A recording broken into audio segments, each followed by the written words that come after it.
Eu queria que você se apresentasse. Quem é você? Sei que você é casado, tem filho, sua família está aí.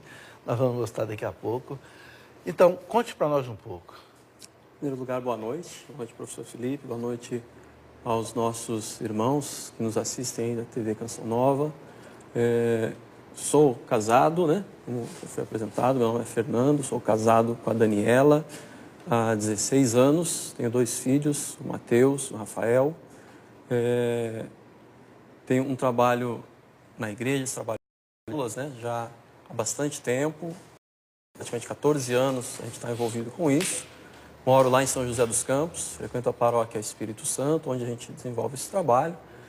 Tenho uma caminhada aí de alguns anos na renovação carismática e estamos aí para hoje, com uma alegria muito grande, partilhar um pouco dessa experiência, trazer para o Brasil um pouco dessa experiência de células. Sabemos que a audiência desse programa é muito grande. Eu acho que esse assunto é interessante e vai despertar o interesse em muitas pessoas, em muitas paróquias, em muitos párocos aí a respeito disso.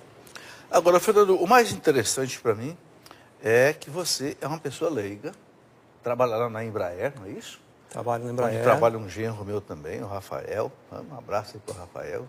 Tem um filho que trabalhou lá há muito tempo, o Lucas. Agora o Lucas preferiu abrir o negócio dele em Lorena.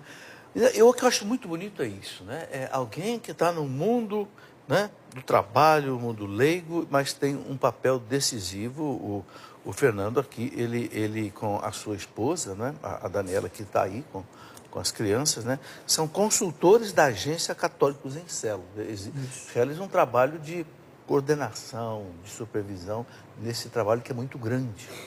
Isso aqui é muito importante na igreja. O leigo engajado, o leigo que, né, tem uma atividade na igreja. Ele é responsável pelo reino de Deus. O Papa João Paulo II dizia assim: quem é que vai desfrutar do reino de Deus? É aquele que ajudar a construir o reino de Deus. Quem é que desfruta de uma festa, né, Fernando? É aquele que prepara a festa, ajuda a preparar, aí vai para a festa com gosto, né? Mas, Fernando, eu quero ler algumas coisas aqui para situar o nosso problema. Primeiro que a Agência de Católicos de Célula tem um site. Eu já quero dar o site aqui.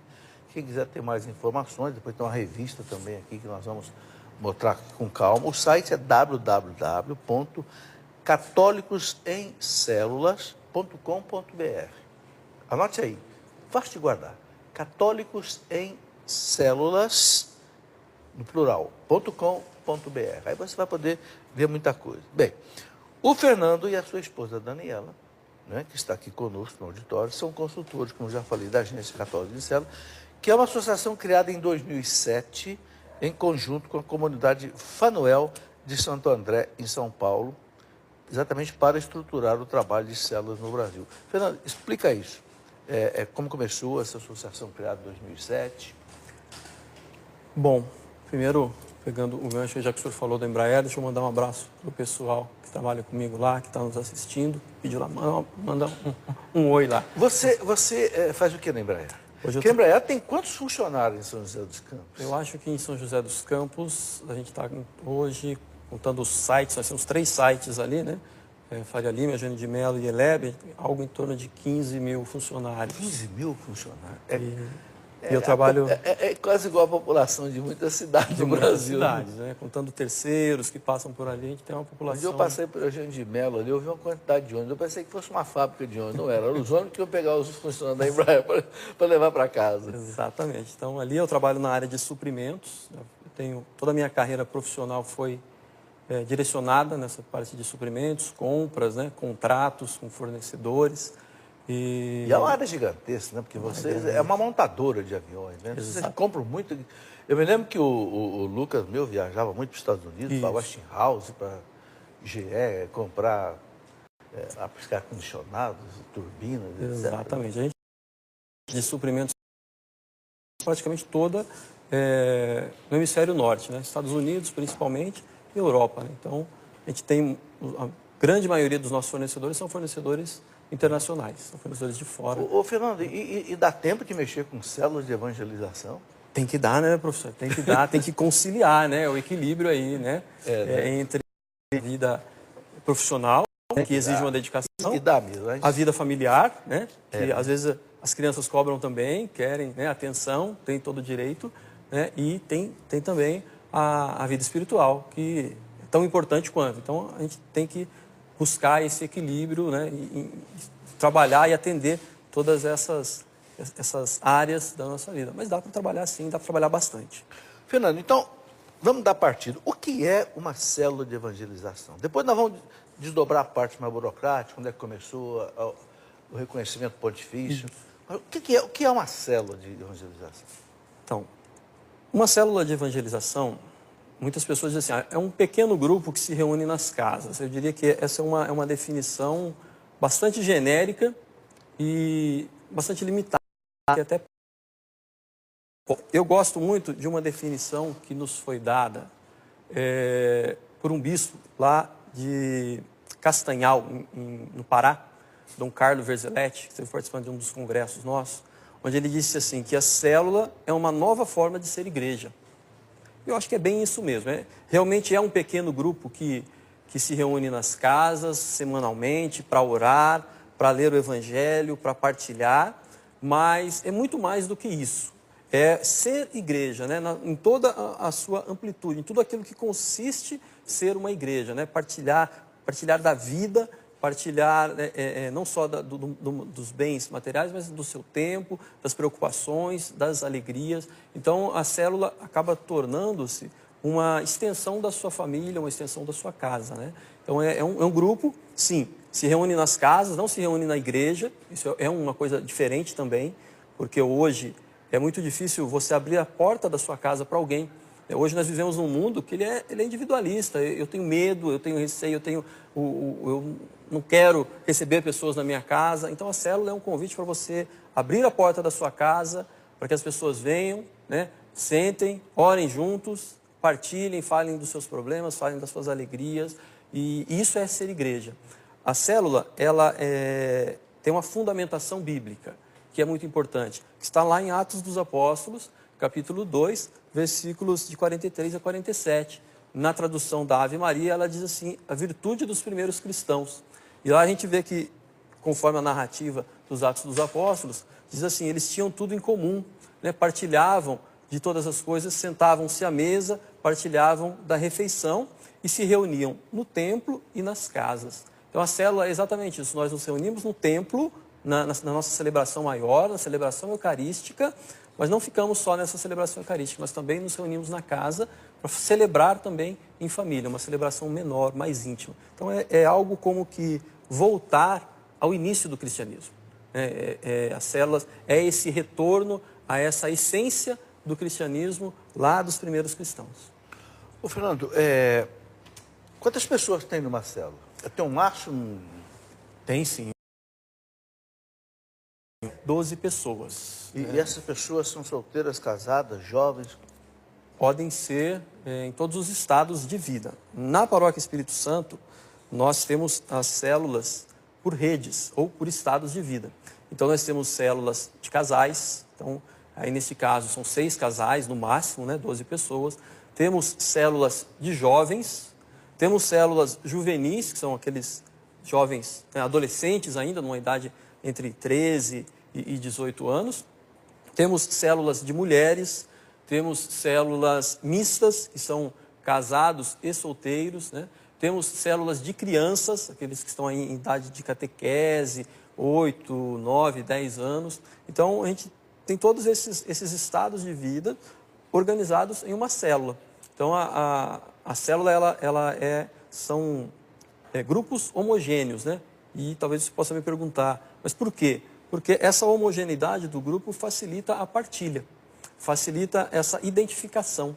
O mais importante numa célula não é só chegar ali e fazer uma oração, mas é identificar-se com o outro, ter a liberdade, criar um vínculo de amizade. Então, quando você tem pessoas no mesmo estado de vida, casais, com filhos mais ou menos na mesma idade, ou jovens em idades aproximadas, que estão buscando as mesmas coisas, isso são coisas em comum que acabam aproximando as pessoas do grupo.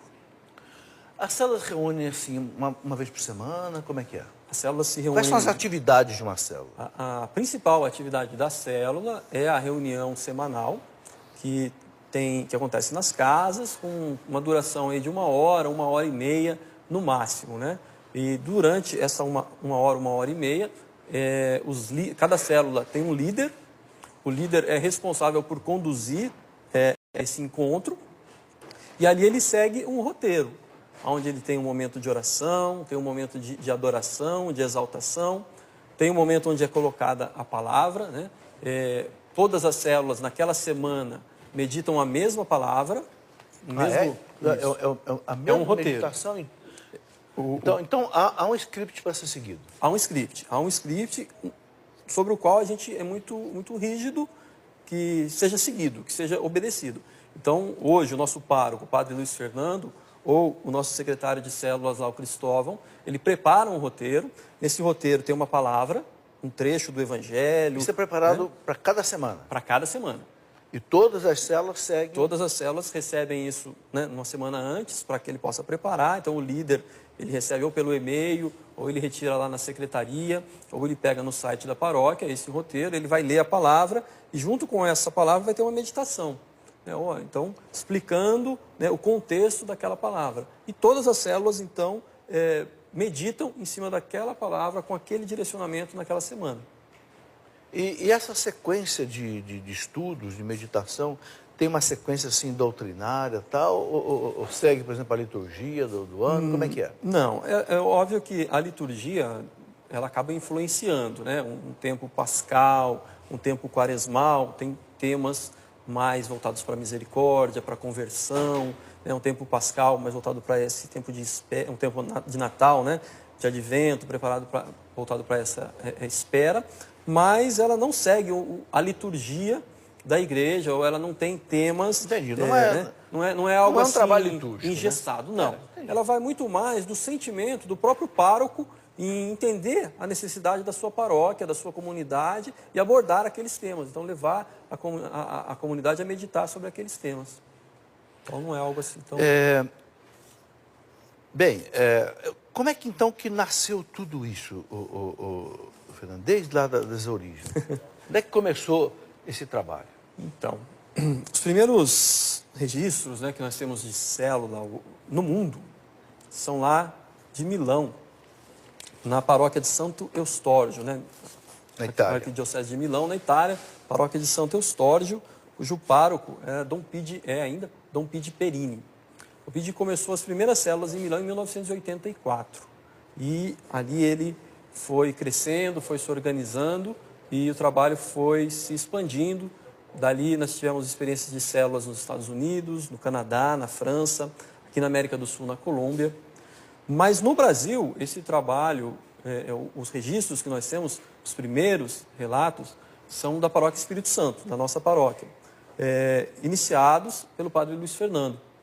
Na verdade, o Padre Luiz Fernando, quando ainda estava no seminário, ele recebeu algumas revistas, e essas revistas tinham uma série de reportagens a respeito desse trabalho de células. E aí ele leu, achou muito interessante, ele ainda é seminarista, né? Com certeza, como seminarista cheio de planos, né, para quando se tornasse sacerdote, e ele guardou aquele material, guardou aquela revista e, acima de tudo, guardou isso como um sonho no coração dele. Depois o Padre Luiz Fernando se ordenou, teve como vigário em algumas paróquias, depois foi para a paróquia de Santa Branca, na nossa diocese.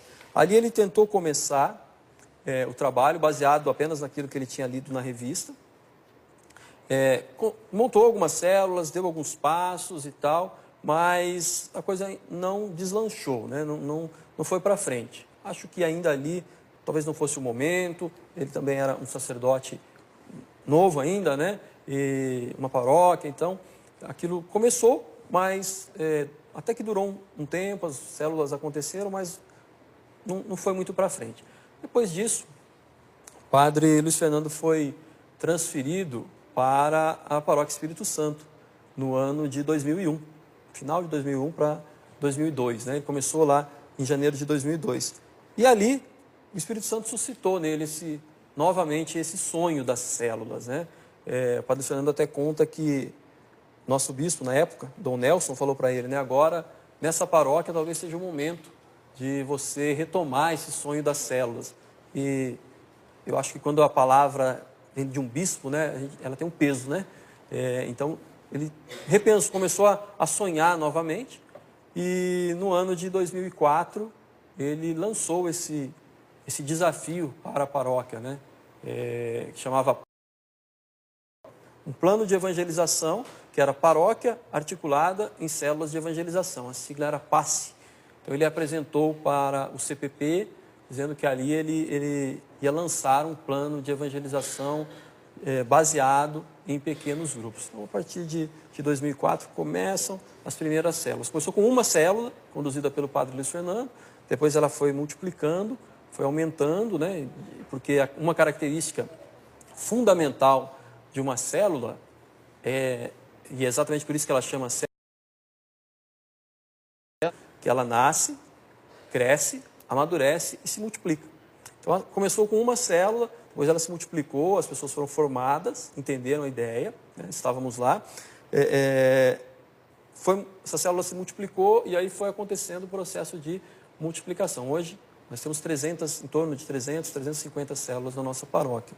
Na paróquia? Na nossa paróquia. 350? Exatamente. E vocês coordenam todas essas, acompanham todas elas? Essas células, elas são organizadas, como eu falei, em redes, né? Então, tem redes de mulheres, redes de casais, rede jovem, rede juvenil, rede mista, cada uma tem um coordenador. Então, tem uma estrutura de coordenação, coordenador das redes, que está ali, cada coordenador de rede, junto com o padre Luiz Fernando, ele forma um núcleo de coordenação, e dentro das redes tem uma segmentação, que são os supervisores, né? Então, tem o líder, cada célula tem o seu líder, e cada grupo de 3 a 5 células tem um supervisor, que é um líder que coordena esses trabalhos, que dá a orientação, e esse supervisor está em contato com o coordenador da rede. Então, tem toda uma estrutura por trás, né, para que seja viável acontecer, porque realmente é um número grande de pessoas. Por exemplo, eu vejo aqui na apresentação sua aqui, está escrito o seguinte, né, que vocês são consultores da Agência Católica em Células. O que quer dizer? Qual é o trabalho de vocês? Exato. Então, em 2004, nós lançamos o trabalho na paróquia. Em 2006, nós conhecemos o Sandro Fotabene e o César, que são fundador e cofundador da comunidade Fanuel, aqui de Santo André, que também tiveram essa moção de refundar a comunidade deles numa comunidade em célula. Eles já tinham uma comunidade de vida, uma comunidade originária de um grupo de oração, e em oração eles começaram a sentir essa questão de mudar, de reorganizar, de refundar a comunidade, né? E essa questão das células eles descobriram, né? Inclusive eles estiveram num retiro aqui na Canção Nova, no ano de 2006, conheceram um padre francês que tinha esse trabalho de células lá na França, e eles entenderam que ali era o direcionamento que o Espírito Santo dava para eles. Quando eles estiveram aqui na Canção Nova, eles aproveitaram, ouviram falar que a Paróquia Espírito Santo também tinha células, deram uma passadinha na Paróquia Espírito Santo. E ali começou uma parceria muito bacana, fruto mesmo do Espírito Santo, que foi Paróquia Espírito Santo e Comunidade Fanuel, né, juntas para trabalhar as células. E aí, essa união resultou numa organização um pouco maior, que foi a Agência Católicos em Células, que é o que nós temos hoje. Bom, Fernando, nós precisamos fazer o nosso primeiro intervalo, mas tudo que você achar importante explicar, para que, de repente, as pessoas que estejam nos acompanhando, vendo, olha, puxa, isso é bonito, eu gostaria de ter isso aqui na minha paróquia e tal, tudo que for interessante, para as pessoas entenderem isso, e quem sabe quem tiver interesse de começar um trabalho desse, possa então fazer. E eu já percebi que há aí uma interface aí da renovação carismática com as células, né? Isso é muito interessante, né? Então, vamos desdobrar isso aí um pouco mais à frente. Vamos ao nosso intervalo, que é bastante rápido, e daqui a pouco a gente volta para continuar essa conversa.